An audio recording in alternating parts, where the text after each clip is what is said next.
wrestling fans of all ages, shapes, sizes, genders, and everything in between. It is time to go to war and be VicTori for the Common Wrestling Podcast. Welcome to the revolution. Buzz, guys. My name is Kate Murphy. What's going on, everybody? This is Will Tarashuk, the founder of the Kings of the Rings podcast. What's going on, guys? It is I, the one and only Quiet Riot himself, Zach, your host of the Young Lions Perspective. What's up, guys? This is the Monday Night Delight. Greetings, one and all. This is your Prime Minister speaking, your favorite Canadian, Mr. Fretz. Hey, what's up, you guys? This is NateFNGreat from the Game Changer podcast. If you're looking for a network that keeps wrestling real, then you've come to the right place because you're listening to You are listening to You are listening. Then you are listening. Get ready for a war because you're listening to What is going on, everybody? This is King Ricky Rose, your general manager, and you are listening to Wrestle Addict Radio. Now enjoy the show. Are you ready? The following contest is scheduled for one fall. Ladies and gentlemen, celebrating 5 years as a podcaster, introducing Nate the Great! If you smell what the Rock is cooking.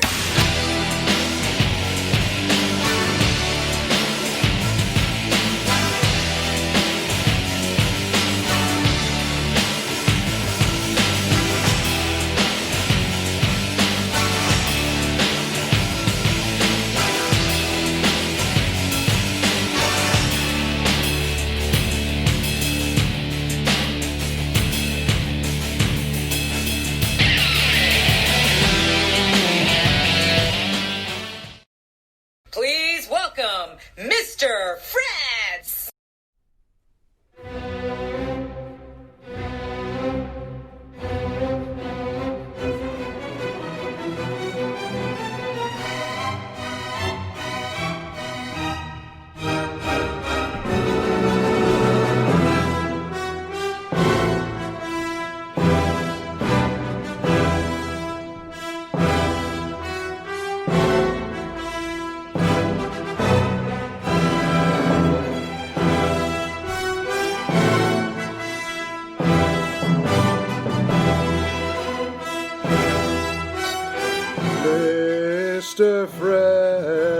Mr. Fretz. That is how you do introductions. Welcome to this edition of the Game Changer Podcast, ladies and gentlemen. I am indeed the champ who runs the camp that is Wrestle Addict Radio, Nate the Effin' Great. And I'm being joined here, as always, by the Prime Minister of Wrestle Addict Radio, but also one of the greatest exports to come out of Canada, that being Mr. Fretz. How's it going, good sir? Dude, I'll drink to that intro. Oh, Walter, I miss him. I hope NXT UK fires up pretty soon. Your walk one, it was kind of ironic. I was just watching a podcast from NHL New Jersey Devils defenseman PK Subban, a great hockey podcast for those who like it, by the way. And he was talking about working out with The Rock and calling him Dwayne. And the guy he was talking to is a Leafs fan. Oh, you're on first name basis now? Oh, I don't just go, oh, hi, The Rock. Well, I mean, for me, it's kind of the same way. Now I can just go up to SoCal Valley and be like, oh, hey, Val. Just, I mean, it's crazy. It's a crazy world we live in, but also crazy times. But we're here, of course, as the Game Changer Podcast, to bring out the positivity from professional wrestling. We have quite a bit that we like to discuss with you. Before we get into that, time for us to go into retro mode. Retro powers activate. Shape of 2000. Form of the WWF Summerslam. Form of Y2K compliant software. Activate. Damn it, I forgot about that. Oh my gosh, yes, we are covering SummerSlam 2000, you guys, because it is a very special, you could say, 20 Bell Salute edition of this, in which we're talking about the big match, that being the first ever official TLC match. Oh my. And don't go chasing waterfalls. Stick to the rivers and the hills that you're... Oh, wait, that TLC. I see where you got that. That's awesome. Oh, man. so many great nostalgia about this match. Not about how and where and when I watched it, which I'll get into here shortly, but also what was going on. But if you want to find out the pop culture that I usually do, because this is a 20 bell salute, this is a 20 years ago pay-per-view, listen to the 20 bell salute. That'll be out by the time... No, it'll be out 3 days after you hear this, because I recorded a slew of Patreon content this morning and this afternoon. You're going to have to wait and see. I'm not giving you any movies or video games or TV. Ooh, this is a first because here. One of my favorite I think I already told you what it was. I'll tell you again off air. But one of my favorite games for the N64 was released, but not in North America, in Japan. That's all I'm saying. Oof. I mean, that could be anything, damn it. But that's true. But since we are kind of grazing over the pop culture stuff, again, check that out on the Patreon, as well as Mr. Fretz's Anchor, which you should definitely do, and be sure to leave a nice little comment for him. Also be respectful, because he's awesome. Let's get into talking about this. SummerSlam 2000 took place on August 27th, 2000, in Raleigh, North Carolina, at the Raleigh Entertainment and Sports Arena, in front of 17,002 people. That is right. That is home of the Carolina Hurricanes, who are currently on my TV screen. And, this was a great pay-per-view. Those of you who have been listening to myself or reading my blog, I'm specifically looking at you, Nate, because you're the only person who actually did. But this is the classic Dave's Basement pay-per-view. My buddy Dave, who I've mentioned several times on this show, who had central air in his house in the basement, pizza, pop, chips, the 9 yards, having the whole friend group over. And this was a year and a bit after my spinal surgery, and I was deemed essentially fully recovered, so I could go do what I want.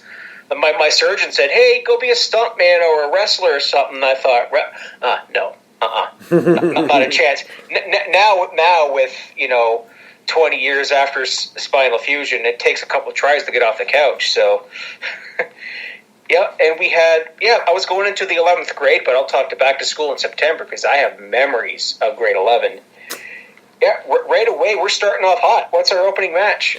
Well, before we get too deep into that, I definitely want to compliment the WWF for the great opening video at the start with classy Freddie Blassie.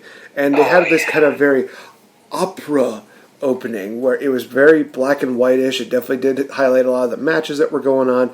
This was just great. And again, it's got classy Freddie Blassie, just one of the all-time greats ever. Just very beautiful. Love the SummerSlam set right off the bat. Talking about that entryway, the set design. I like that SummerSlam set design. It's really cool. It's one of those things that you kind of do see happening quite a few more times going down the line. But it's one of those things where it's just simple. It looks beautiful. It's great. But yeah, let's get into the first matchup. We have the Right to Center taking on Too Cool and Scotty 2 Hotty, Grandmaster Sexay, R.I.P., and Rikishi. It starts off with the Steven Richards promo where he is just belittling the crowd.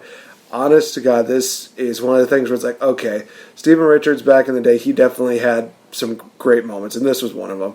But also when we had the Too Cool come out, they were not coming alone. No. They had two wonderfully gorgeous ladies who were the quote-unquote hoes of the now new-formed Good Father.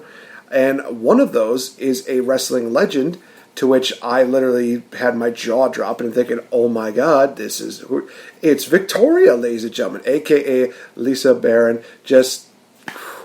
She looks great back then, and even now she looks absolutely amazing. 20 years older than me, and she still could kick my ass, and she still looks hot enough for me to say, yeah, she's out of my league. Oh, yeah, that was really fun to see. I forgot it was her. Victoria was training in OVW at this point in time, and I forget who the other one was, but I think she was a worker as well. But I have to talk about that. I forgot about that opening. I didn't write anything down about the vignettes or anything here. I want to state this before we get too deep into this. The other woman's name was Mandy. Ironic. Mandy. I don't think it was that Mandy, but it would be one of those things where it's like, holy shit, she ages well. No, Mandy Rose would have been, hell, she would have been in elementary school. She's probably 10 years younger than me. But, yeah, I love the fact that there was a bit of an ironic twist here with the intro. Did you notice that they used Ode to Joy during the Freddie Blassie thing and the Triple H love triangle crap? I did notice that. And I'm like, 3 years ago at SummerSlam 97, that was Triple H's entrance theme when he was at the end of his reign as the Connecticut Blue Blood and kind of becoming, not the Game, but becoming more Triple H, if you know what I mean. It's actually going to be featured in my 2-part SummerSlam special on the Fave 5 for the following 2 weeks. Counting down my top 10 favorite matches. Tune in. You'll find it. You'll love it. But, tear. I know. But hey, at least we got to see him on TV this past week. Didn't do much, but at least we got to see him. But yeah, honestly, I enjoyed this matchup. I literally said that this was a good match that was given a fair amount of time. This wasn't those things where it dragged too long, but it wasn't too short where it was just like nowadays almost like a diva squash match. It was one of those things where you had, great back and forth between Cool and Right to Censor. In the end, though, Right to Censor would pick up the victory. Damn it all. Damn you, FCC. Or even though it's the RTC. Oh my god, I just got that.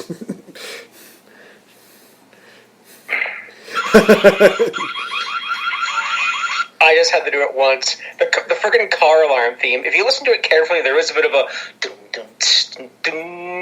bit of a beat to it. That's for you, King Ricky. Okay, the Right to Censor should have been getting cheered in the Bible Belt. I'll say that now. And I got a lot of friends who live in the Bible Belt still, and they wouldn't cheer for that. This was 2000. This was, most of us were going through puberty, so yay, tits! And, oh, my gosh. I love this match. I love Too Cool and Rikishi. And looking back, I freaking love the Right to Censor. They're just these heat magnets who make it look easy. These, self-righteous, right-wing, Bible-thumping friggin'... They look like JWs.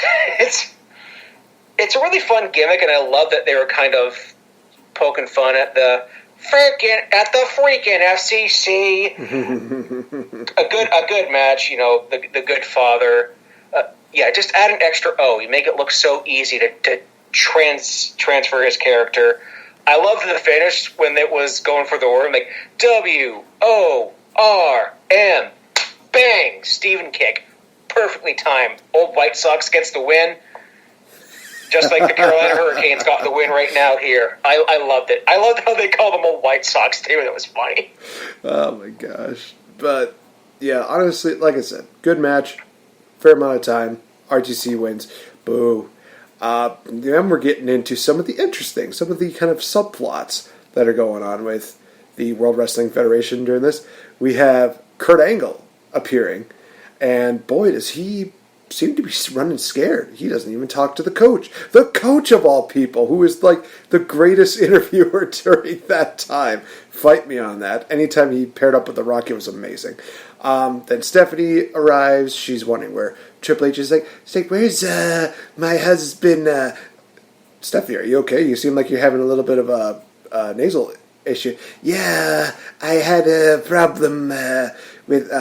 Okay, I'm going to stop now before she comes and she's going to hire the mafia to come after me. So she's basically wondering where her husband is. She's wondering where Angle is.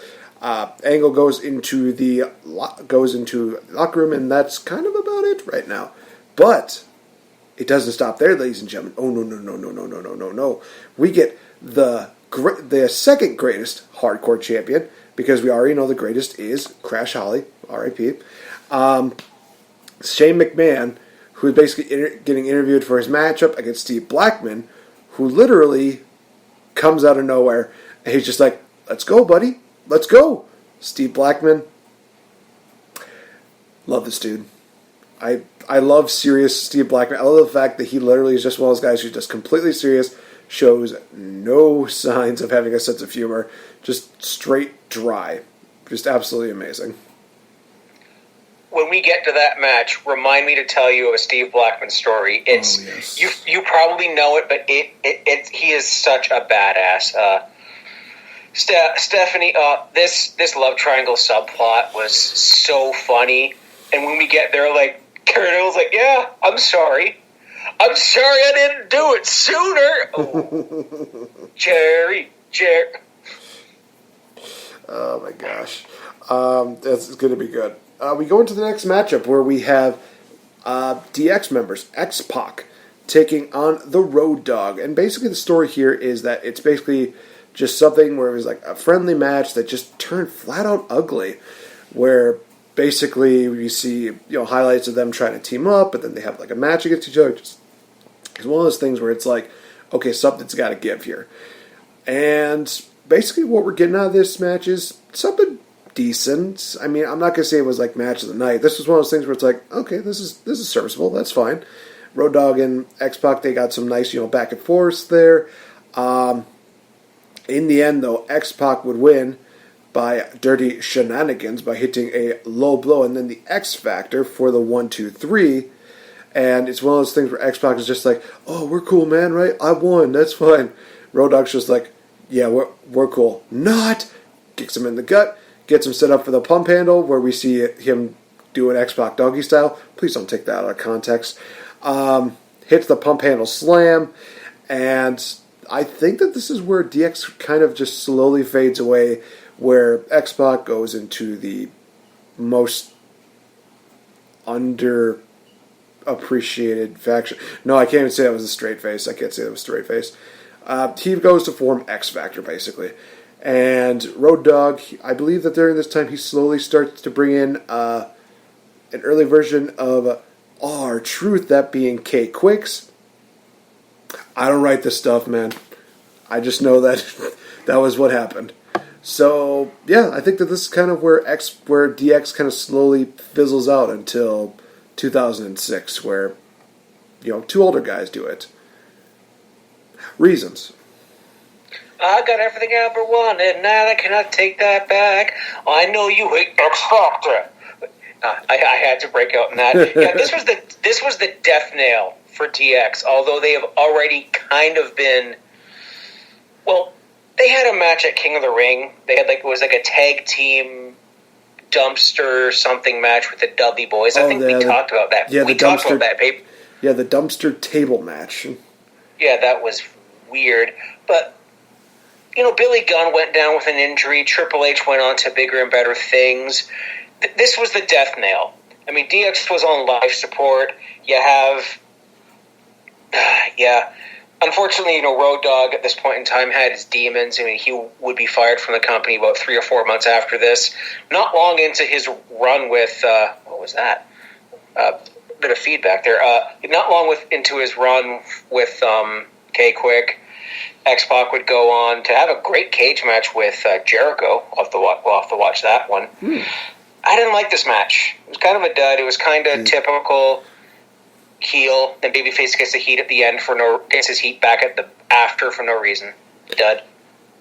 Yeah, I agree with that. So, but I think one thing that we will agree is not a dud is the first backstage segment here with Eduardo Gori Guerrero and Mamacita China, where Eddie decides to give her some very nice flowers, and China makes the phrase, one of us is getting lucky tonight, to which I'm just like, oh, that's like a double entendre right there, because one of them could be IC champion, and also one of them could get lucky tonight. Yeah.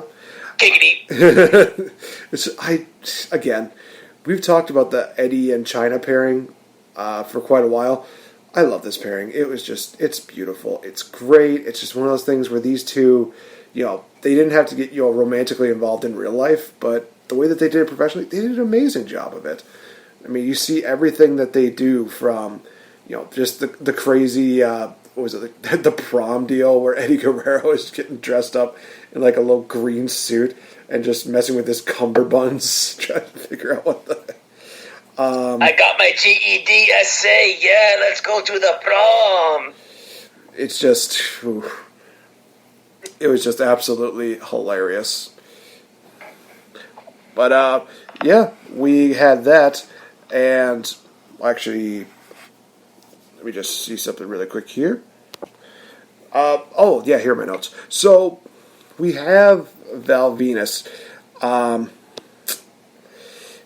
where talking to Trish Stratus, basically they're getting ready for the matchup where they're basically going to have a mixed tag team match for the IC title, and they also talk about centerfolds because why not? This is pre, hello ladies, Val Venus. He was still kind of getting to know about what his, what everything was all about with him.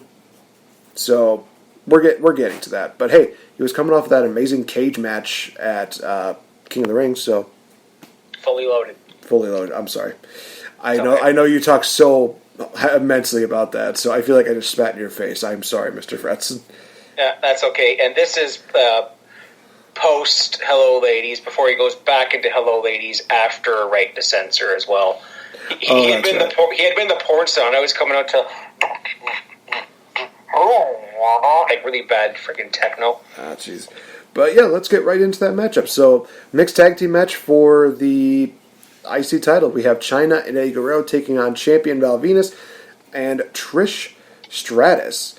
I made a comment here where the attire of Chyna really made her kind of look like an extra from Wonder Woman or from Conan the Barbarian, which is not a bad thing. In all honesty, she looked just absolutely amazing. People here love Chyna. Holy cow! There was so much just love for her. I will say this before we get into into the matchup. I literally have it right here written in my notes. F the dude with the Chyna get me a beer bitch sign. It's like I was going to comment about that. I talked about it on the 20 bell. Come on. It's one of those situations where it's like, okay, you do that usually with like women that you think are hot, but at the same time, bear in mind that Chyna, even at this point in stage, even like at her like very last stage, she literally could be one of those people that could literally grab somebody's testicles and rip them off their freaking crotch. Because I believe that she would pull. She would pull a Babatunde right here, but yeah, she should have just went up to that sign like Cesaro in the beach ball and just. That would have been amazing. And also Trish Stratus, wrestling in her fashion shoes. Not very easy to do, but she did a pretty damn good job of it. Oh, is it in like stilettos or something? Or something like that. I don't know. Maybe that's something we'll have to definitely talk to Issa about. Demon Diva, if you could let us know, what kind of shoes Trish was wearing back in 2002, please, by all means, give us your wisdom. Bask us with your glory of knowledge of fashion. Yes, please, Issa. Hi. Trust me, we'll talk about the Rand Foundation a little bit later on. But, Mr. Fretz, what did we see in this very unique matchup? Well, you had this whole thing, the Toronto connection of Val Venus and Trish, I thought was really nice. And it's like, Chyna, I'm me. Geez, no wonder Val joined the Right to Censor. Ooh. Val here, I wrote down here, what if Trish wins? What if she gets the pinfall? Is she the Intercontinental Champion? That, wasn't made very clear, but I think the gist was, if she gets the pinfall, it's Val. But Trish as the Intercontinental. Also, this era of Chyna versus like 2004 Trish, oh my gosh, just imagine that. Chyna's knocking down Val. I said screw that beer sign. Some great intergender action here, and you're teasing the interaction here between Chyna and Trish because Trish just keeps running away from her. You think, she gonna get, and WWE's like, nah, hang on, be patient. We're coming to it. You have low blow. You have Eddie and Val. Whenever they get in the ring, just c'est magnifique. Eddie hits an amazing top rope Hurricanrana. There's a low blow on Valboski here. A nice Blue Thunder bomb. Trish wants to cover Eddie. Why? You won't be the Intercontinental Champion if you cover him, you idiot. I'm sorry, Trish. Eddie takes her down for Chyna to get her heat. Does the Gorilla Press Slam. We have a new Intercontinental Champion, and this match was fun. Anytime you got these four folks in the ring, especially with the comic pairing of Eddie and Chyna, especially how she loses the title, which I'll just say it now. I think it was on Raw. Mm-hmm. There was a match, another tag match. Chyna gets the crap kicked out of her, and Eddie's just like, they're both on the ground crying, and then he cradles her and goes on top of her and pins her shoulders down to the mat. It's like, oh, I didn't mean it like that, Mama. No. I love the comic pairing. So good. Yeah, no, it's one of those things where, again, we compliment the duo and the chemistry that these two have, and they just absolutely, this was just great. There's another one of those situations where, Eddie's trying to, take care of his mamacita. In the end, she wins the IC title, and then eventually she would drop it to Eddie, but again, that's something we could probably bring up even more in detail for another time. I definitely do want to talk about this very interesting segment they were showing with WWF Radio. This was something that, probably was back before we had the podcasting deal where everybody had their own show. Not like we would know. It's honestly one of those things where it's like, if they would do something kind of like this, bring it back, I would be totally fine with that. Especially if they were to do like a deal where it's like maybe like an hour of that, of like, talking to maybe like a Ruby Riott or somebody that maybe that not very many people talk about. But then there's people are going to be like, well, that's why we got the Corey Graves deal. I'm sorry, but I don't think Corey Graves deserves his own deal on the WWE Network. I think he deserves to be on radio. Well, what about JBL? Who? Exactly. Just no. Mm-mm. Yeah, I like the Corey Graves thing. And Baron Corbin should have his own cooking show. Have you seen that guy's meat and whiskey game? Mwah, another chef's kiss right there. Coming from a butcher's kid, I appreciate a good cut of cow. That stuff is immaculate. It's even beyond me. Oh, boy. So we go to the backstage segment where Stephanie is talking a little bit about the kiss with some random makeup lady, because, why not? And I believe, is this the part? Nope, not yet. I almost went into a bit of an early spoiler about that. But, no, basically Steph's talking about the kiss, and she's conflicted, apparently. Oh, no, I'm married to my husband who is going to be the next WWF champion, maybe. But there's this young guy by the name of Kurt Angle. Yeah, he's going to be bald by the time 2003 hits. Sorry to burst your bubble, Stephanie. So, and she asks, ladies, those who identify as females, or even non-binaries, answer this question for me. Steph is like asking the makeup lady, is Kurt a hunk or a hottie? What's the difference? I mean, it's a bleak line, as far as I know.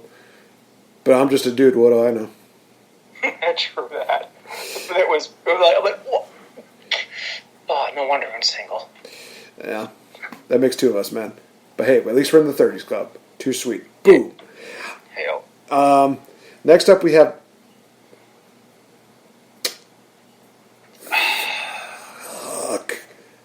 Okay.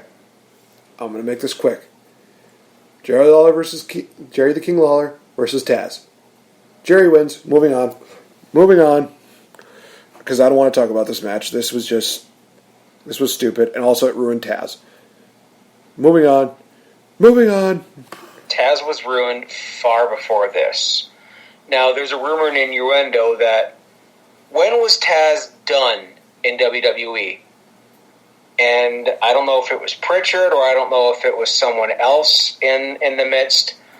One of the suplexes that Taz threw on Kurt Angle on his debut match, he was done.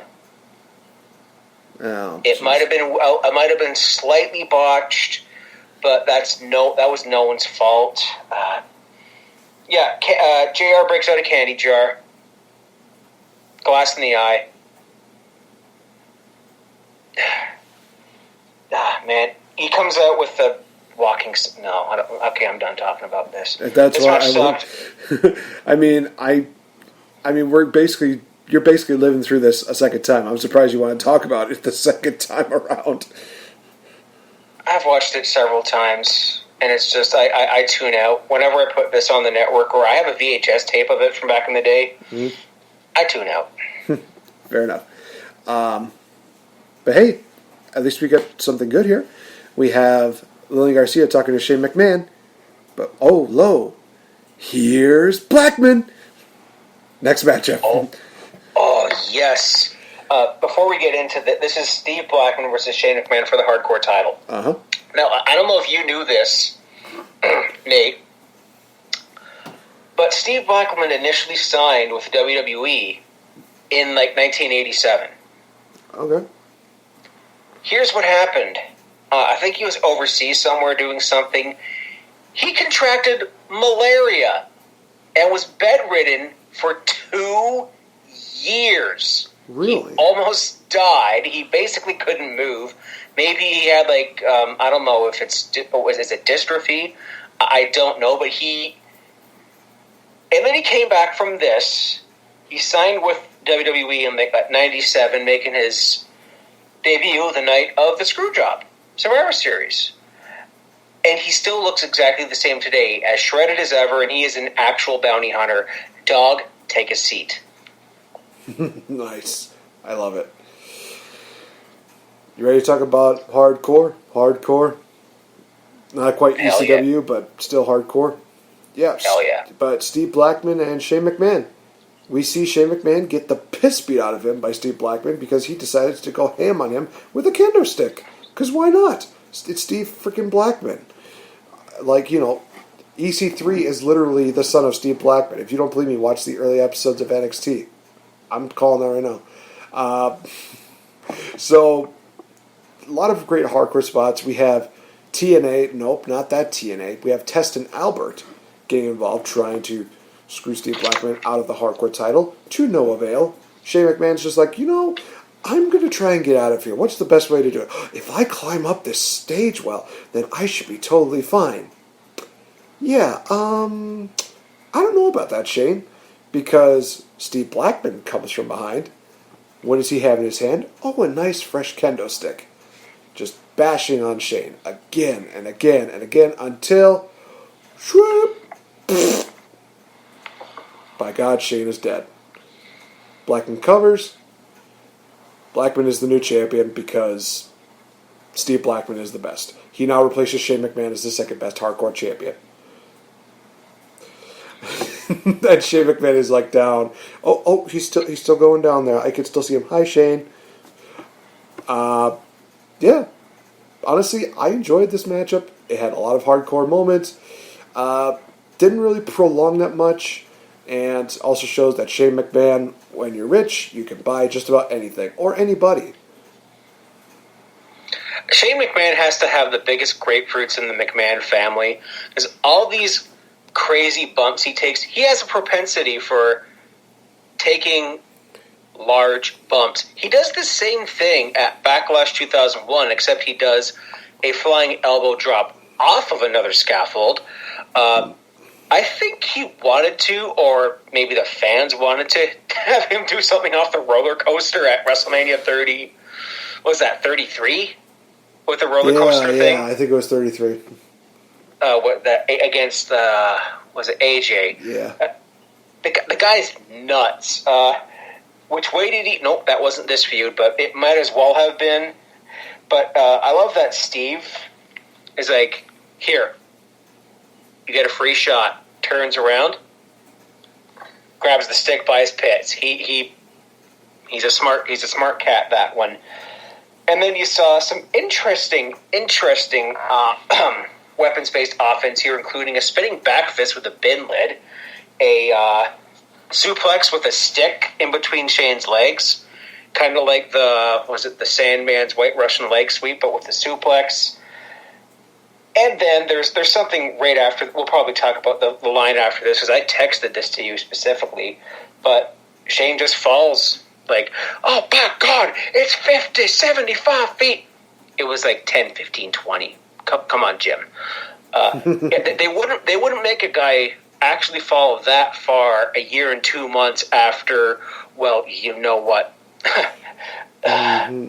Shane, you're a wacko, buddy. Yep. But it also does lead into one of the greatest things to ever come out of a general manager's mouth, or commissioner at this point. So we go into a segment where Stephanie and Kurt, they're meeting up. Basically, Stephanie is distraught. It's like, oh no, my brother Shane, he's all hurt. And Kurt's just hugging her, saying like, it's okay. No, Shane is fine. Shane is fine. And then out comes our boy, Mick Foley, baby. Oh, I'm not interrupting anything. Like he cares at this point. I mean, her husband literally retired him. Come on. But yeah, basically he's saying that Shane McMahon landed on his his kisser or his keister? Yeah, his kisser. Oh, Mick, you jerk. He's like that. He's like the awkward roommate who accidentally, intentionally walks in on your roommate's couple. I'm kidding. I'm not that guy. Damn it. Oh, my gosh. That was the line of the night. Other than the other best thing from Mick Foley is that time Christian had food poisoning and he was puking in the toilet, and then he's like getting like a bunch of soup. He's peeking over the stall. Oh, you are so totally busted. We've got to have a commissioner's episode. So yeah, you know what? I agree. I definitely do agree. Before the year's over, we're having a commissioner episode. Or maybe just like authority figure episode for WWE. Something like that. Because WWE could be like a whole episode. If we went into like deeper ones like WCW, TNA, ECW, we probably could get a second episode out of that. But we'll see. We'll let you guys know. Let us know in the comment section that who you would like as your favorite authoritative figure. And no, it can't be Cartman from South Park. Because we always respect his authority. I'm sorry, I had to. We go into the next matchup. Shane McMahon was supposed to be in a certain someone's corner, but he's not quite dead yet, but he's not okay.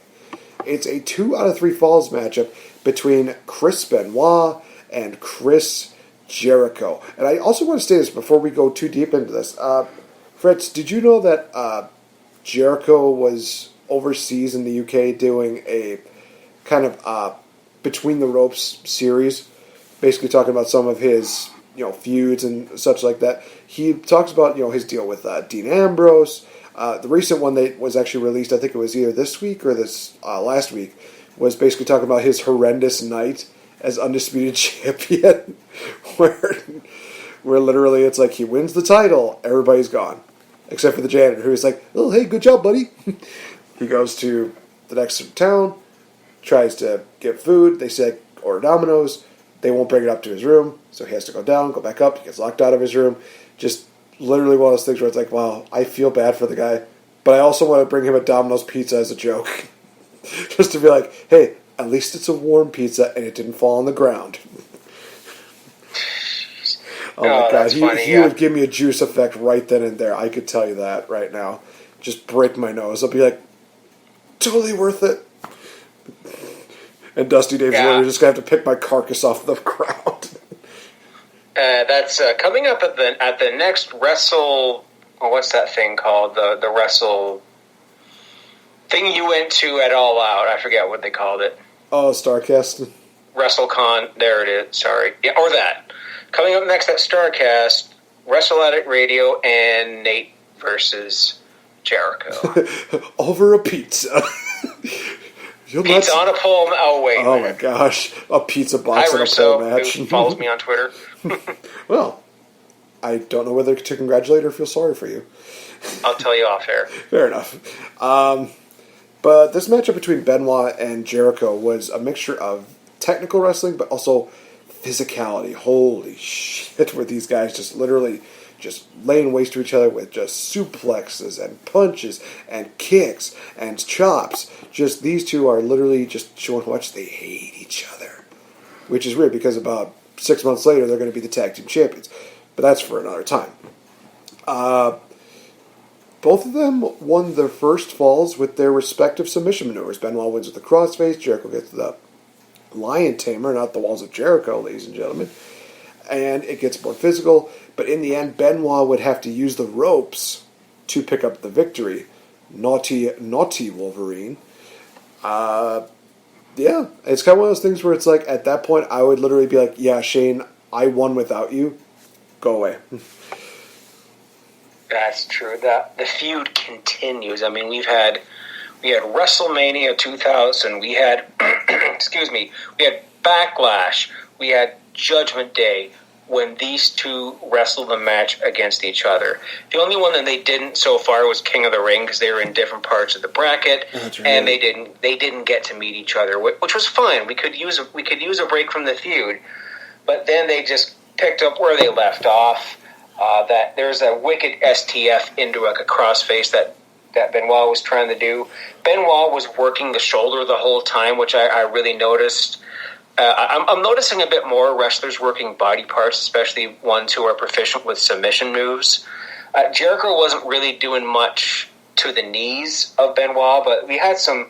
If I can get some quick spots here, because I went in depth with this on 20 Bell. There was an amazing Super Hurricane Rana by Jericho. Benoit breaking out the Dragon Suplex. Ouch.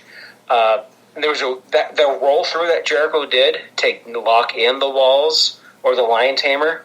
And this is going to be Chef's Kiss episode. My gosh, there's just so much good stuff here. And there's a couple spots here where you think they're going for their submission move, but they faked out the crowd like, oh, here comes the Lion Tamer. Nope, slingshot into the turnbuckle. Oh, here comes the crossface. Nope, it's an STFU. And then that cradle reversal, the ropes, and just Benoit, he was like cackling on the outside when he won. Oh my gosh. And the best is yet to come for this feud because in 6-7 months I get to talk about the ladder match. That same ladder match where Chris Benoit does a suicide dive right into a chair. Oh gosh, that's getting chills about that, man. Not in the good way.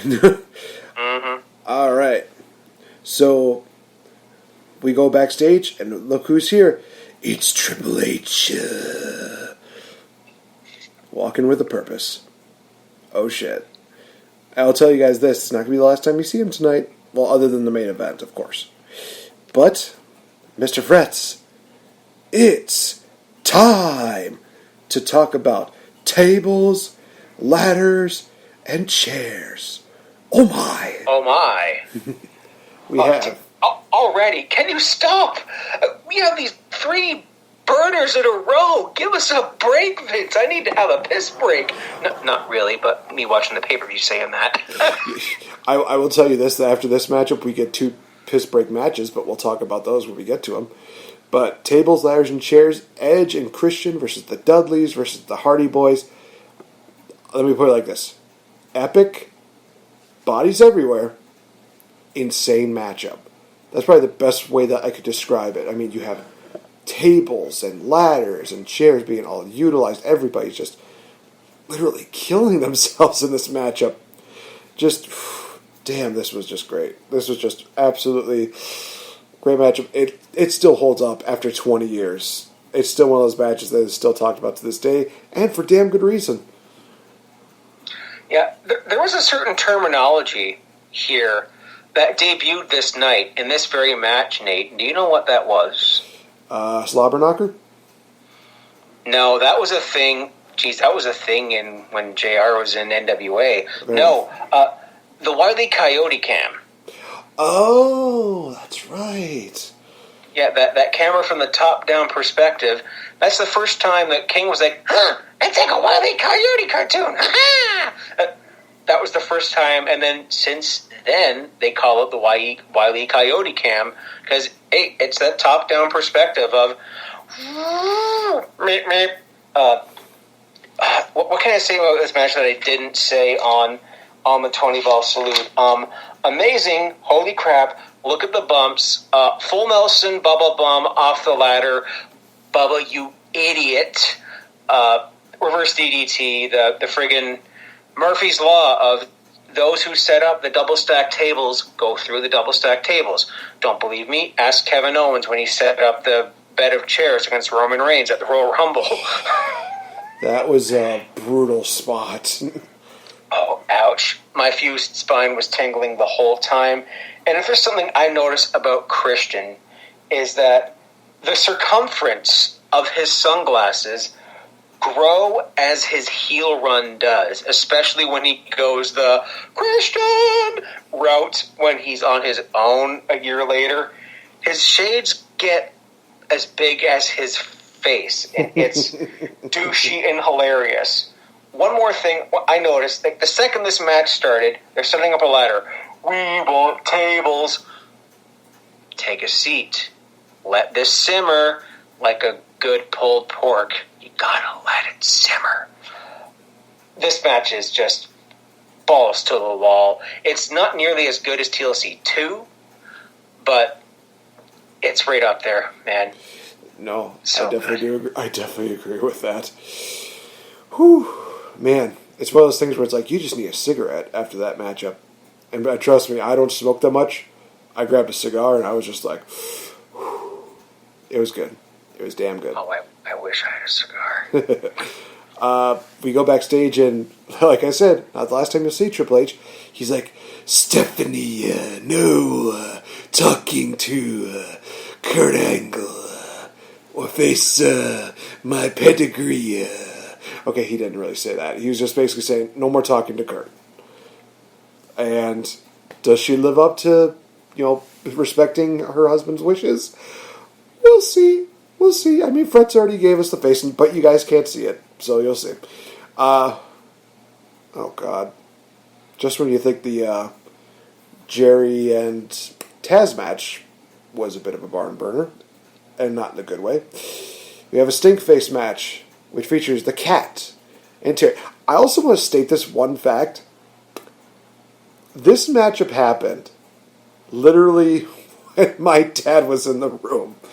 And trying to explain to him this matchup is like trying to explain mathematics to a toddler.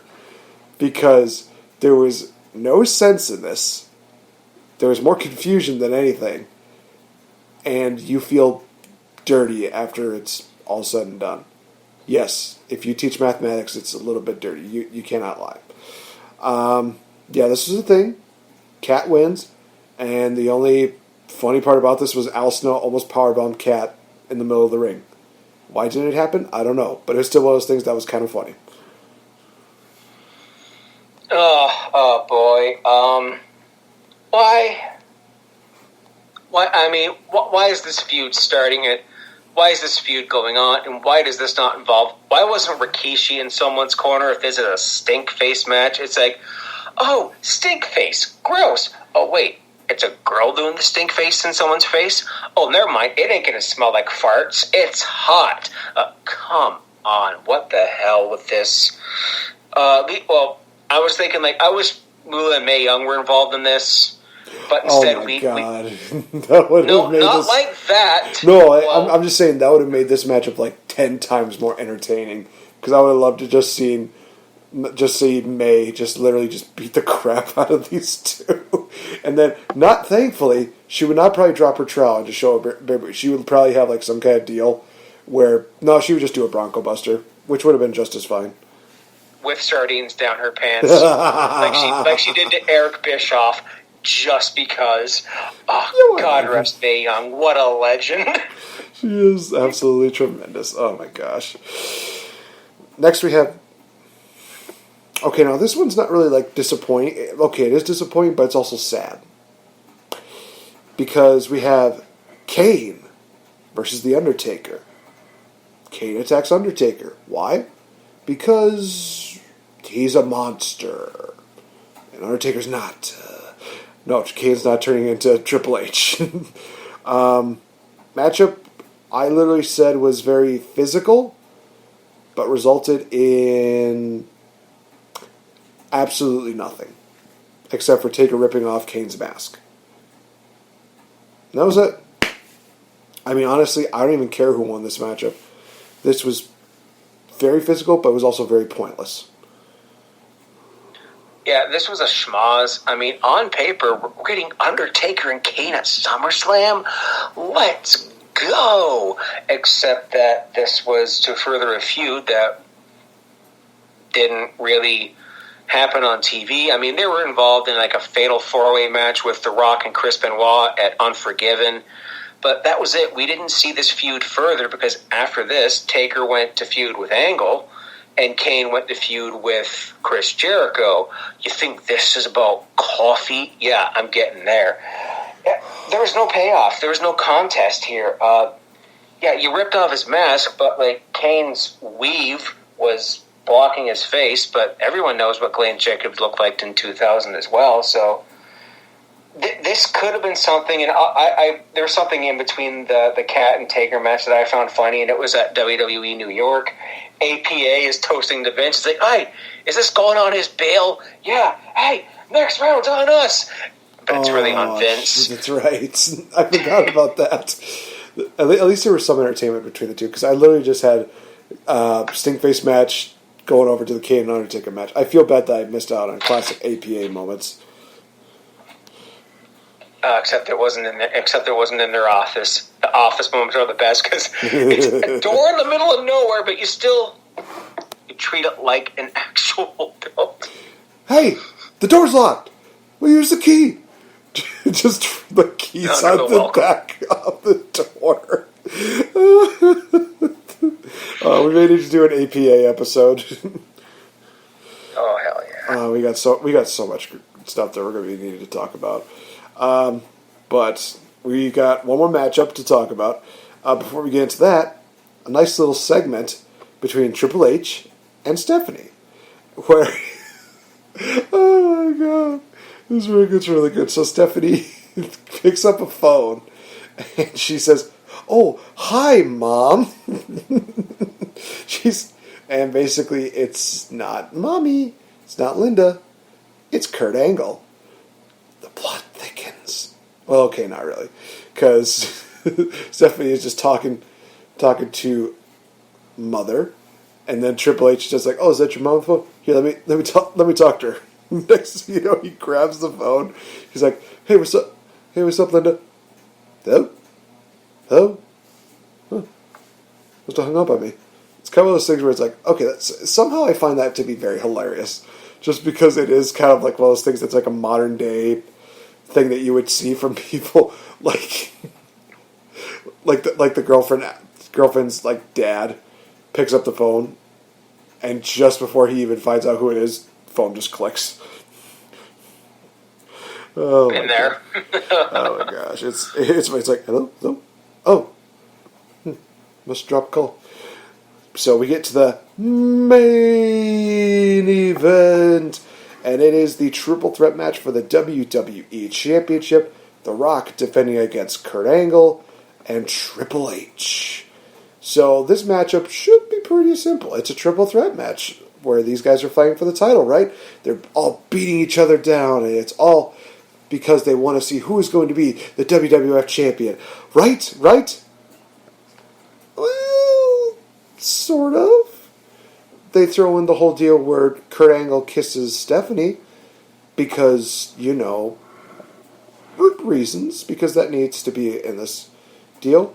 Kurt Angle comes out and he berates the crowd and just makes a comment at Triple H where he says, "I can give your wife the kind of passion that you wish you could get, but you couldn't, even if your life depended on it." And it's like, oh, Kurt, you just, you're dead. My time. Here comes Triple H, literally thinking, you know what?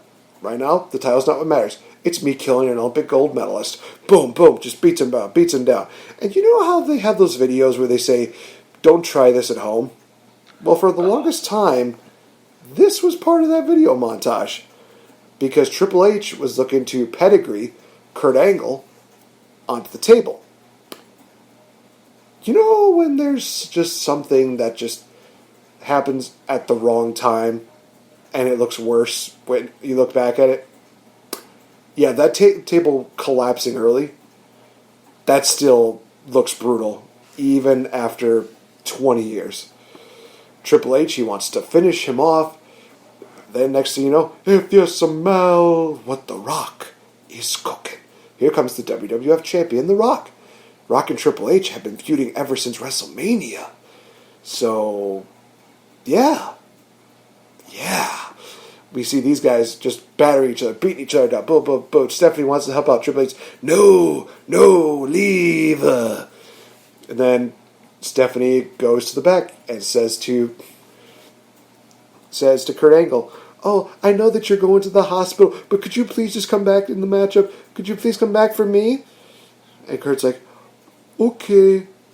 While he, gets off the gurney, picks his eyeballs off the ground, puts them back in their sockets, and he goes to the ring.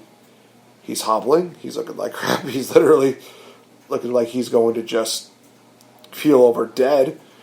And Kurt Angle starts beating down Triple H. This is not what Stephanie wanted. What happens next?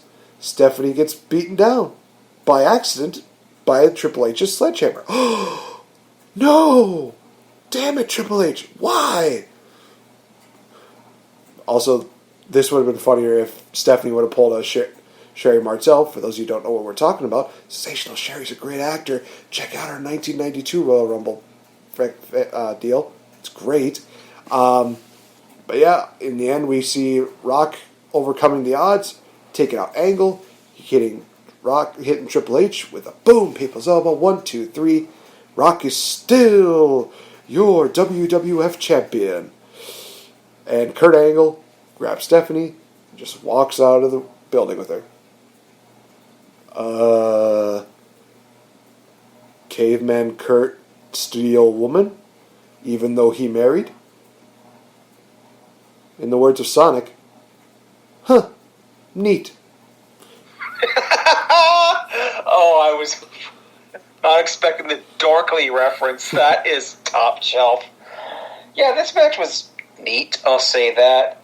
This is your classic Rock Triple H match. This is like a full circle moment because they, 2 years before this at SummerSlam 98, they were gunning for the Intercontinental title in a ladder match. Ooh. And now here they are in the main event just 2 years later.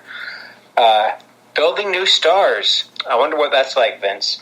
I have no idea what made you say that, Mr. Fretz. Yeah, that slip pedigree botch that, you know, and all these visual gags that they did with Triple H and Trish. You know what I mean, really. And then Stephanie says the 4 most dangerous words a woman can say to her man: "I need some space." Now, I'm a single man. I haven't had a whiff of anything dating-wise for 10 years. Even I know, that's shit. Because I've had that. the we need to talk. Oh, shit. And then Kurt Angle being like, "Yeah, I'm sorry I didn't kiss her sooner." Oh, dude, you have death wish. Nope. And she's back out with Steph, and I love that Stephanie's like, "Oh, go help Hunter." And he helps Hunter right into the steps. And then you had the sledgehammer thing. Like, "Do it for me." It's like eyelash bat. Oh, gosh. My one weakness. I mean, no, that's not my weakness. Don't listen, ladies. Give me the big eye thing. Give me the big eye things like kids do. But yeah, this was fun. Rock wins. I think it was like a rock bottom or a people's elbow here. The feud will continue between Rock and Angle, as we will see. But this is just your classic Attitude Era main event. I loved it. It was a big mess. And sometimes I like a big mess. Hey, it worked out in the end. So, ladies and gentlemen, that has been our review of SummerSlam 2000. 1,000. Hopefully you guys enjoyed it. In all honesty, I enjoyed the show. Even if it had a couple of, bumps here and there in the road, it was still a pretty fun show, and it definitely was one of those shows that really, I look back at it, I think, yeah, it kind of did feel like the biggest party of the summer. It had some action, it had some adventure. Again, it had some, bumps in the road. But at the same time, you got to have a couple bumps in the road to have a good time. And we got to see a little bit of booty. Because why not? Because why the hell not? So we're going to take a little quick commercial break, guys. When we come back, we're going to be talking about a bunch of other random stuff. Because why the hell not? Stay tuned. We'll be right back with more Game Changer Podcast. What's up, guys? This is the Monday Night Delight, Vance Chappell from The Delight Show, and you're listening to Wrestle, Addict Radio.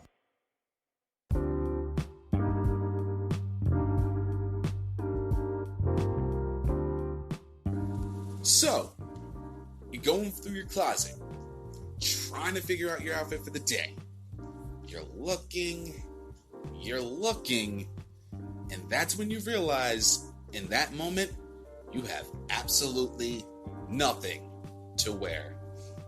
Well, you can always make sure you have fresh threads every single day of the week if you head over to our Wrestle, Addict, Radio, Teespring stores. That's right, ladies and gentlemen. Your favorite professional wrestling podcasters have their own separate Teespring stores to complete your outfits from top to bottom. Looking for an accessory to carry around your cell phone and wallet? Why not pick up a fanny pack from the HBIC collection? Looking for something to keep you warm during the fall and winter months ahead? Get yourself a hoodie from the Delight collection or a fleece blanket from the King Ricky Rose collection. Trying to pick up a last minute gift or maybe just a birthday gift for the little one? Pick up a onesie from the Game Changer collection or a kids or toddlers t-shirt from the YLP collection for all the young cubs out there. And don't forget any of the other items from the Kings of the Rings, Fretzlemania, and the original Wrestle, Addict, Radio collections as well. So whether you're looking for a coffee mug for that fresh cup of joe, a tank top to show off the guns at the gym, or a comfy pair of socks or leggings, we've got you covered from top to bottom with our Wrestle, Addict, Radio, Teespring stores. Go to teespring.com, search for Wrestle Addict Radio, and fill up your wardrobe today.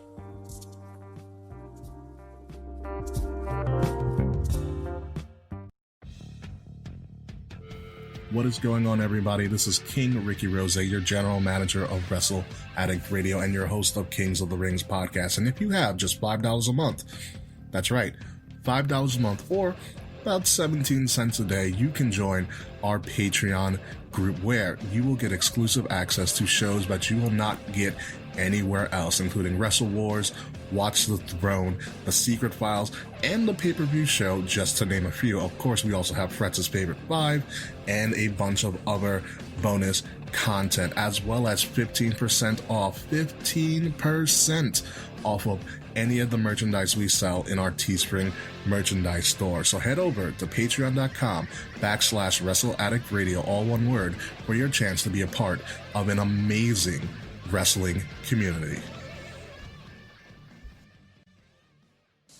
What's going on, y'all? It's your man, Zach, your host of the YLP podcast, and may I remind you that you are listening to Wrestle Addict Radio, the cure for the common wrestling podcast.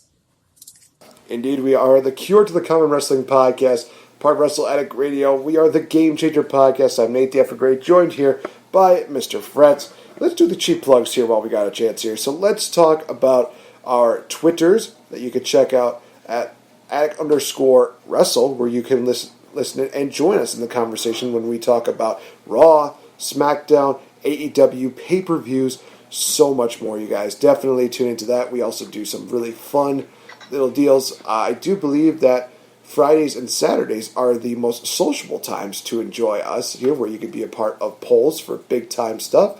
It's going to be absolutely awesome. And hey, Ricky talked about it. Go check out our Patreon. It's only $5 for that. You get all that exclusive content, you guys, so much more, including us here at the Game Changer Podcast. We got Fretz Fave 5, as well as the 20 Bell Salute. And in just a few weeks, you guys, we will have the ultimate Wrestling Trivia Challenge hosted by yours truly. Already got the first guest. He's locked and loaded. He's ready to go. Guys, you do not want to miss out on that. So definitely subscribe to our Patreon. Be a backer. Listen into that episode. It's going to be absolutely electric, as well as tune into all the other great episodes of that. We also have great merchandise at teespring.com/Wrestle Addict Radio. It's going to be absolutely crazy, you guys. I mean, we've already talked about some of the amazing stuff that happens with that. Here, what am I thinking here? Oh, definitely follow us on our Twitters at the legendary JF, at RealFNGame, because we always like to talk to our fans. We also love to talk to everybody in the wrestling family. We love hearing from you guys. Feel free to give us a follow, and hey, you may receive a follow back. Just don't be one of those people that, follows us, we follow you back, and then unfollow us. Because then you'll probably be on my blacklist for a while, because I don't have time for that crap. Yeah, that's right. We have a lot of great stuff here. As we've mentioned here, if you become a Patreon, you get 15% off merchandise. There's a whole lot of stuff. You got t-shirts, mugs, hoodies, pillows and blankets, women's V-necks. We got face masks now to protect yourself from the Rona. Fanny packs. We got fanny packs. Fanny packs, yes. Queen Bee fanny packs as well. You get the Fretzomania collection, which is me, Mr. Fretz. I might get some of my other logos on there, like my Mr. Fretz logo with the beer mug and the wrestling ring, the Fave 5 and the 20 bell, all designed by the lovely Anthony DiStefano. Thank you very much. Rant Father himself. We'll get to talking about him in a minute. We have the Queen Bee collection, the Game Changer collection. King Ricky Rose has a fresh shirt that I own. Kings of the Rings, YLP, of course, that lovely logo for that lovely man himself. And, of course, I cannot forget about Mance, the Monday Night Delight. The Delight Show has his own stuff. We all have stuff. Willie T has a shirt now. That Willy Wonka logo is immaculate. It's fantastic. It's funny. I can't wait to hear about Will wearing his merch and just being proud as a peach about it, because he's been wanting it for a while. Shout out to all of that merch. And yeah, Fretz's Fave 5. I got 2 of them recorded today, and I got the 20 Bell Salute, the 20-year look back on pop culture and wrestling each month. And I've already peeked just a little bit into September to see that, holy crap, we have some good movies finally. So you'll have to wait and see what I have in store for you. Can we... I wonder if any of the Wrestle Addict Radio people listening in could actually attest to this. Can we have a deal that if we can get 50 people to back our Patreon, Willie T will dress up kind of like Willy Wonka? Because I would like to see that, in all honesty. I think he might do that for Halloween. He should. I'd be all for that. I think it would just be absolutely amazing just to see him trying to look like the Candyman. He look a furry Candyman, because after our last meeting, we found out that for me, I literally was the one that had the short hair, and now he's the one that's got kind of like the scraggly looking, scruffy rat mop head look now. So. And the beard too. I've seen recent pictures. It's absolutely amazing to see just how so much could change in a matter of a year. I mean, usually I was the one that kind of looked a little bit like a freaking grizzly bear. Now he's the one that looks like a freaking woolly mammoth at this point. And now I have the best mustache on Wrestle Addict Radio. So. I got the Dexter Loomis look. I put up a picture of me doing like a Dexter Loomis death stare. Oh my gosh, I did see that. With with the duster here, so it's my Rhoda stash. I don't know what it'll take for me to shave it off. Maybe it'll be a date. I don't know. Yeah, right. Hey, never know. Stranger things have happened. So I actually do want to talk about this with this whole Rant Foundation deal. Is that they actually have a big surprise set up for next week for their debut. So, in all honesty, by the time we do the next episode, it'll probably be announced right now. So I think it's only fair we kind of give some predictions on what could be this big surprise here. I mean, they've already even talked about having some merchandise coming out, I believe. there's going to be a lot of crazy stuff that they're already planning for this. But as far as what could possibly be this big surprise for their debut, who knows? Maybe they got Matt Riddle back. Matt Riddle signs an exclusive contract for Rand Foundation. It's going to be all the ants. We're finally getting it. Yes! We're getting all the ants. The Rand Foundation, all the ants are just... We got Owen DeStefano, Brett DeStefano, Hartley Whipple Stefano. Okay, that's not even close to what I was thinking. No, you know what? If you listen to like even like the 5 second rule and all that, yeah, it's Ant's OnlyFans. We're finally getting Ant's butthole on the Rant Foundation. He talked about that this week. It's probably going to be like just maybe like a one. I could see it be maybe. I was talking to him earlier today, but it probably wouldn't be like a one-time appearance of G-Rod, but it would be nice to hear from him. We were shooting the shit in our WhatsApp chat today, so he's got some cool stuff coming up. So if you remember G-Rod from the former Rant with Ant before Issa joined the crew, give him a follow. See what he's up to. Yeah, he's got some good shit coming. Oh wait, I don't think G-Rod has a Twitter anymore because he deleted it. Right, he deleted it. Then just. If you're friends with G-Rod, then you were already talking to him. Right. So that's actually the crazy thing is, so Fretz and I are part of this WhatsApp crew of a lot of people that we've met throughout the wrestling family. Met up with Ant, with G-Rod. I believe that the list also has MJ as well as Issa. A lot of great people. Oh gosh, Nicole Diajak. Oh my God, Nicole, I love you. You're absolutely amazing. We need to meet up again because that meeting at C2E2 was too brief. I'm just stating that for a fact. It's just absolutely great. In all honesty, guys, it's just one of those things that helps you appreciate the finer things in life, especially in professional wrestling. Speaking of which, I actually had a fun weekend in which I actually did an article for ACW All-Star Rumble. And a lot of people have definitely seen it. I believe that you've even left a nice little thumbs up to it for your approval. I appreciate that. Basically, I covered everything that went on for the matches, kind of like a brief stint about what went down, because I really don't like to spoil too much of the matchup, but I definitely do want to give as much detail as I can. That would definitely get people kind of involved in it. ACW All-Star Rumble was absolutely fantastic. One of the big surprises that took place at that show was the return of one Brian Myers came into the fold, and it was just absolutely great to talk to him a little bit. I got a nice Brian Meyer mask, so I'll be all set for quite a while. And in honesty, it's one of those things that I think I've really started seeing, like anybody who writes an article and they have some of the critics that are... I did get a little bit of critique from some people. One person was saying, oh man, I wish you would have mentioned this, wish you would have mentioned that. It's like, dude, it's my damn review. Let me review it all I want to.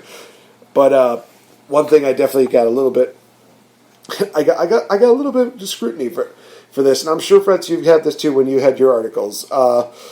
When people get their names spelled wrong, some people can be very vocal about it.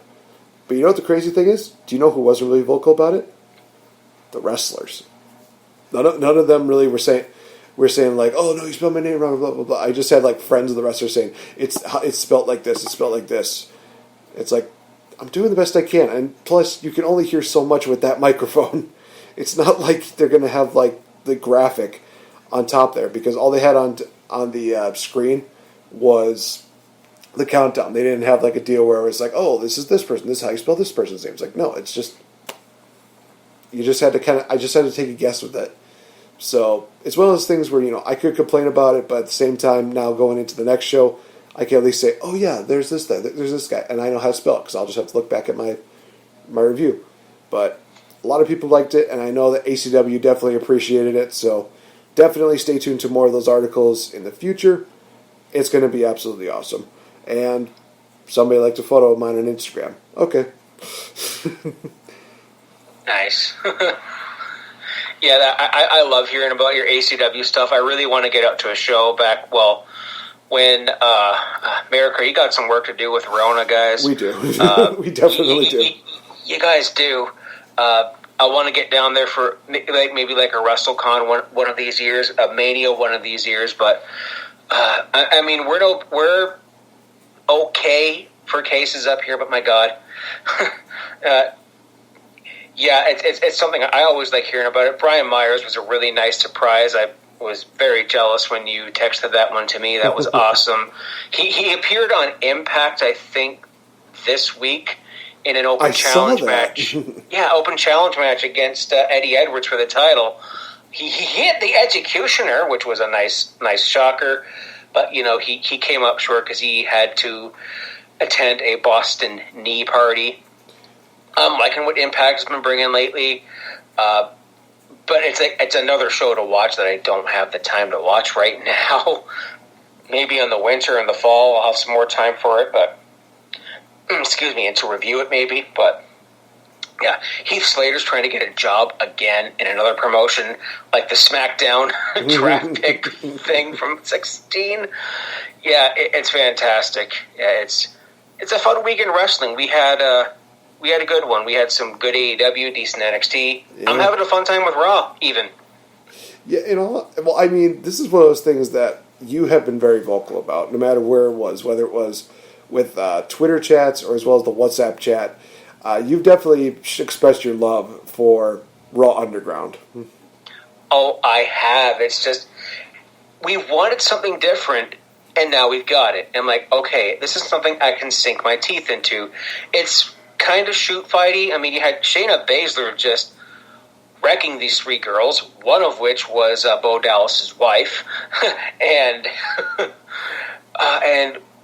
I'm thinking like, hey, why is Hurt Business not down there? Because they've been they're like, oh yeah, we can run the show down here now. It's ours.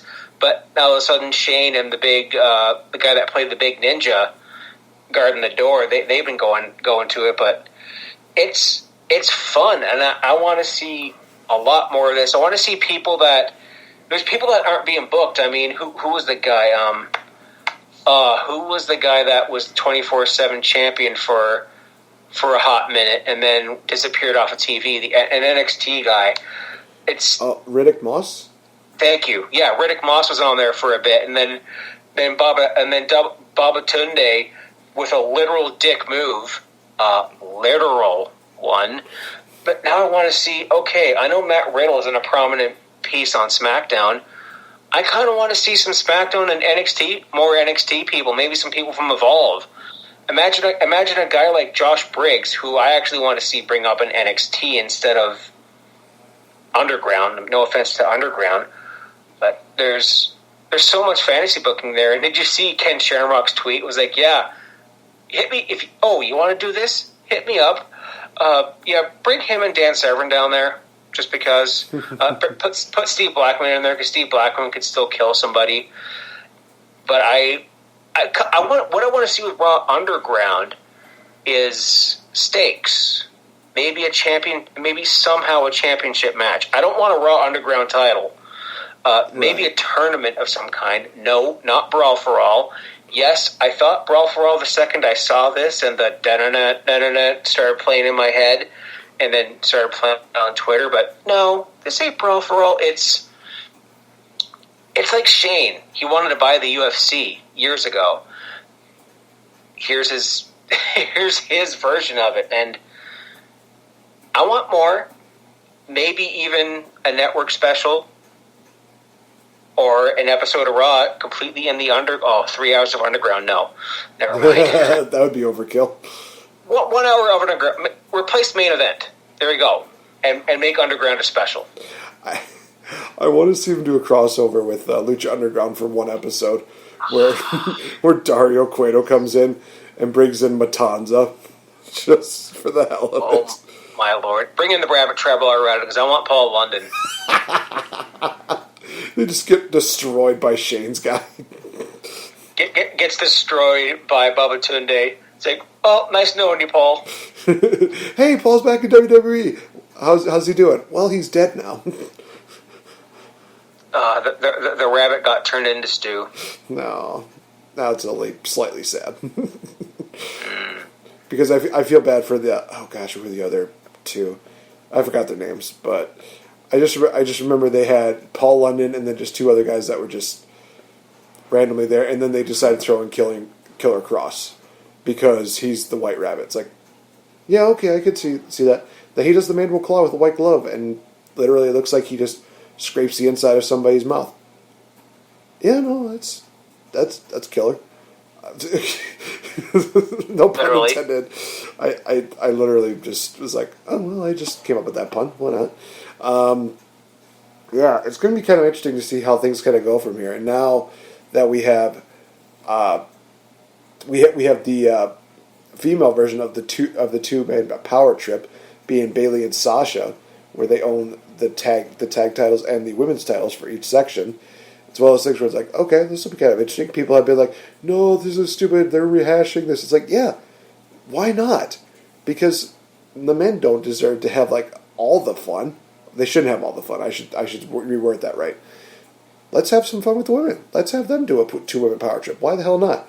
I mean, although, one of them is a Karen, but I'm just saying. I'm not talking like a serious Karen that I know that nowadays people are going to be like, no, Karens are racist and stuff like that. It's like, she looks like a Karen. I'm sorry. Bayley looks like a Karen ever since she decided to just cut her hair, and she's got the attitude like a Karen. Not full-fledged Karen, but at least a Karen where it's like, you're annoying me and I want to see you get your ass beat. Oh, you did buy Asuka this past week. Okay, yep. Asuka, you made me happy. You beat up a Karen. And we have, by the time people hear this, it will have already happened, but there is a triple-branded Battle Royal on SmackDown tomorrow night for the number one contendership to Karen's title. And I'm wondering, who do we want to see in this? And I'm immediately thinking of Ripley and Mercedes, which that feud, oh my gosh. Robert Stone, you finally landed something good for once in your miserable life. But that's a match I want to see at TakeOver 30, which I think we're going to, or maybe on TV. I don't know. Have some seeds planted in that, and then bring in who hasn't, like, okay, Lacey, Naomi. I want to see someone like Xia Li in this Battle Royal, or Tegan. Ooh, that would be good. Lady Kane. Lady Kane rocking a choke slam. Oh my gosh, that'd be amazing. Yeah, in all honesty, it's one of those things where you look at a tri-brand Battle Royal, and some people are going to be saying, like, oh, they're going to go with the SmackDown girl.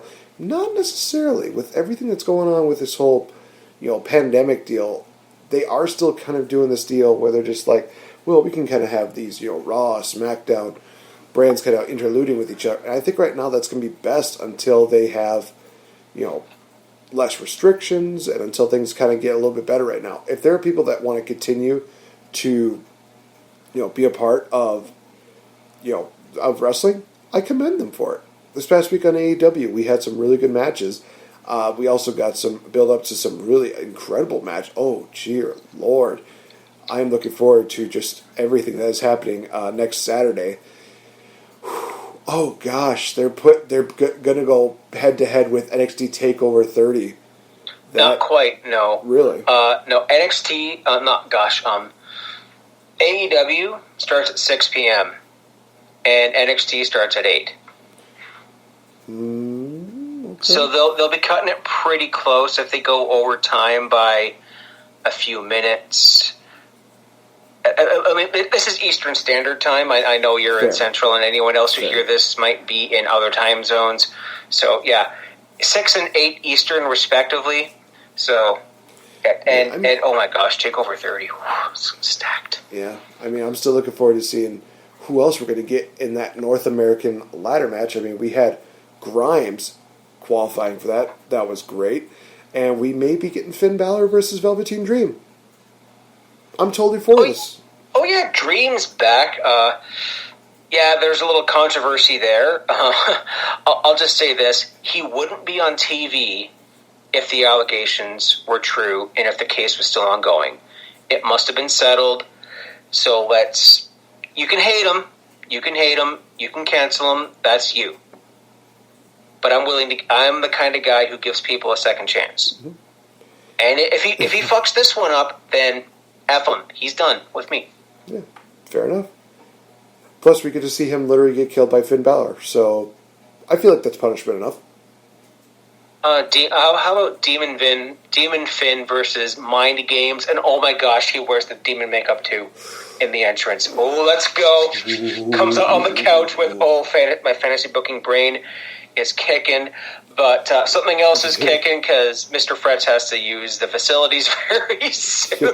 Yeah, well, speak of fantasy booking, don't forget, guys, in 2 weeks we will have special guest Mr. Slack on the deal, and we're going to be talking about how we would be booking the heel turn of Big E as well as a singles run. I've got a couple of ideas in my head right now. I know that Mr. Slack has got some ideas going there, and definitely, guys, I will tell you this, we are going to make sure that everybody gets a fair share of amount of time, because I know last time Slack took the entire first freaking hour to do that fantasy booking for WrestleMania. So Slack, shout out to you, but also do not do another hour. Otherwise, I will come to Canada and I will shake you until you learn time. I'll try to. That's not a threat. That is a promise. I know that there's going to be certain people, a certain maybe Skywalker and a certain lady who's going to possibly be married in, who knows, next year or so, that might try to stop me. I love you girls, but at the same time, he needs to learn his lesson. I'm not at the point where it's like, F you, Slack. It's like, learn your lesson, Slack. Don't let it happen. Plus, I live closer. I live closer to him than you do. Fair enough. I will be sending a lot of treats to Mr. Fretz and sending him his way. Including a T-shirt from AEW. That's true. I still have to send that. Damn it. Hopefully, I can get that sent out. Yeah, I definitely want to get that sent out soon. Maybe I'll even get that sent out sometime next week. I'll try. I definitely want to try to get it before the month of August is over. So definitely gonna be shooting for it.